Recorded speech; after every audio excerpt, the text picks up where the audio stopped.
అన్నీ నాకు తెలుసు అన్నప్పుడు అహంకారం. నాకేం తెలుసు? సర్వజ్ఞుడైనటువంటి వాడు ఈశ్వరుడు. ఆయన నాకన్నా తెలుసున్న వాళ్ళని ఎందరినో సృజించాడు. ఆయన నన్ను ఇవాళ 4 మాటలు నేర్పి ఇక్కడ కూర్చోపెట్టి తరించరా అన్నాడు. 12 స్కంధములు ఆంధ్రీకరించిన పోతన గారు నేను భాగవతం ఆంధ్రీకరించాను అనలేదు.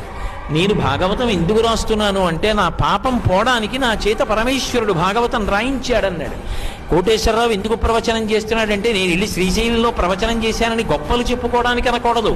ఒరే, అక్కడ ఇక్కడ తిరిగి అహంకారంతో బ్రతుకుతున్నావురా, సహస్రఘటాభిషేకం అవుతోందిరా, వచ్చి ఓ కుండ పట్టుకో, నీ జన్మ తరిస్తుందని ఈ కుండని కాపాడడానికి, కుండ నెత్తికెత్తడానికి నన్ను తీసుకొచ్చాడు.